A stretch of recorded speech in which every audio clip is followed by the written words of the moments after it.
2026 HS fourth semester philosophy suggestion, মিলের ব্যতিরেকী পদ্ধতি ব্যাখ্যা করো। এই নোটটা ভীষণ গুরুত্বপূর্ণ, তোমরা এই নোটটা কিন্তু মুখস্থ করে নেবে। আর যাদের কাছে এই নোটটা নেই আমি তাদের জন্য শেয়ার করছি, তোমরা খাতায় লিখে নাও। আর যাদের কাছে আছে তাদের লেখার দরকার নেই, তাদের তো নোট মুখস্থ করেছো, কিন্তু এই নোটটা অবশ্যই তোমরা মুখস্থ করবে। হ্যাঁ, ভীষণ গুরুত্বপূর্ণ, ছোট প্রশ্নের হোক আর বড় প্রশ্ন হোক, সমস্ত প্রশ্নের জন্য এই প্রশ্নটা ভীষণ গুরুত্বপূর্ণ। তো আমি নোটটা শেয়ার করছি, তোমরা দেখে নাও।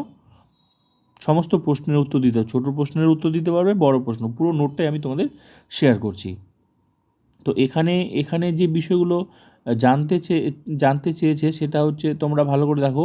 এই যে সংজ্ঞা, একটা বলেছে সংজ্ঞা, সংজ্ঞা, তারপর আকার, তারপর দৃষ্টান্ত, সুবিধা অসুবিধা, প্রত্যেকটা নিয়েই এই পার্টগুলো উল্লেখ করতে হবে, এটা নিয়েই বড় প্রশ্ন। তারপর ছোটো প্রশ্নটা নিশ্চয়ই সব গোটাটাই চাইবে না, যেটুকু চাইবে হয়তো সুবিধা চাইলো, সংজ্ঞা চাইলো, দৃষ্টান্ত, তো যেরকমই চাইবে সেরকম তোমরা লিখবে। তার মানে একটা নোট মুখস্থ করলে সমস্ত প্রশ্নের উত্তর তোমাদের হয়ে যাচ্ছে। ক্লিয়ার? তো এবার চলো নোটটা তোমরা দেখে নাও কতটা লিখতে হবে। এবার হচ্ছে এই যে এখান থেকে শুরু করবে, উত্তর থেকে শুরু করবে, এটা ভূমিকাটা লিখবে, তারপর হচ্ছে সংজ্ঞা লিখবে। সংজ্ঞা, এটা হচ্ছে উত্তরটা লিখবে, তারপর সংজ্ঞা লিখবে, সংজ্ঞাটা লিখবে, সংজ্ঞাটা যেরকম আছে সেরকমই লিখবে। লেখার পর তারপর যে মূর্ত আকার, এখানে যেরকম করে সাজানো আছে, একদিকে পূর্ববর্তী ঘটনা, একদিকে অনুবর্তী ঘটনা। পূর্ববর্তী ঘটনা মানে হচ্ছে কারণ, অনুবর্তী ঘটনা হচ্ছে বা পরবর্তী ঘটনা হচ্ছে কার্য। হ্যাঁ, তো এখানে যেরকম করে সাজানো আছে মানে পার্থক্যের মতো সেরকম করে লিখবে।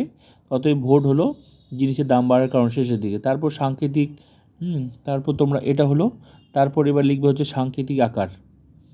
সাংকেতিক আকার হচ্ছে তোমরা লিখবে পূর্ববর্তী ঘটনা, অনুবর্তী ঘটনা।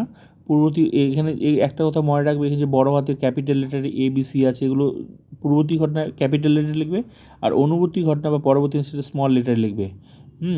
এ হলো এর কারণ, মানে ক্যাপিটাল লেটার অবশ্যই লিখবে, নিজের ইচ্ছা মতো লিখবে না, যেরকম লেখা আছে সেরকমই লিখবে। তারপর হয়ে গেল, তারপর তোমরা পাঠ করবে সুবিধা। সুবিধা, যাদের নোট নেই তাদের জন্য ভীষণ গুরুত্বপূর্ণ, তোমরা অবশ্যই খাতায় লিখে নেবে। আর যাদের আছে তাদের তো কোনো কথা নেই, কিন্তু নোটটা যাদের আছে তারা কিন্তু অবশ্যই এই নোটটা কিন্তু মুখস্থ করে যাবে, ভীষণ গুরুত্বপূর্ণ এই নোটটা। সুবিধার মধ্যে এই পার্টগুলো অবশ্যই পড়বে। পরীক্ষণের সুবিধা আছে, তোমরা ভালো করে দেখো, পরীক্ষণের সুবিধা। তারপর সিদ্ধান্তের নিশ্চয়তা। পরীক্ষণের সুবিধার মধ্যে যে পার্টগুলো লিখতে বলছে সেগুলো তোমরা অবশ্যই লিখবে, মুখস্থ করে নেবে, যেরকম করে দেওয়া আছে সেরকম করে লিখবে।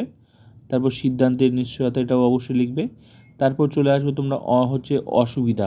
অসুবিধাতে লিখবে হচ্ছে তোমাদের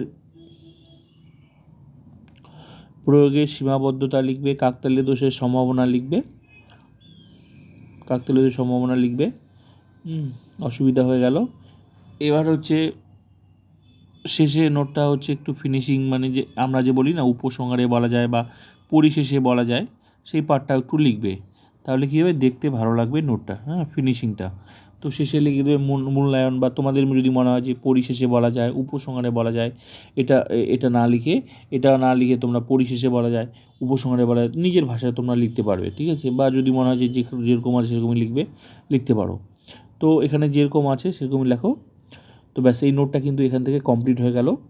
আর বাকি ক্লাসগুলো তোমরা প্রোফাইলটা ভিজিট করো, প্লেলিস্টে যাও, লজিক থেকে শুরু করে সমস্ত কিছু সব কিছু তোমরা প্লেলিস্ট ভিজিট করো, প্রত্যেকটা অধ্যায়ের লজিক তোমরা পুরোনো ক্লাসগুলো দেখে নিতে পারো, সঙ্গে ফোর্থ সেমিস্টারের ফুল ক্লাসগুলো তোমরা দেখে নিতে। অবশ্যই বন্ধুদেরকে শেয়ার করো যাদের ফুল ক্লাস দরকার।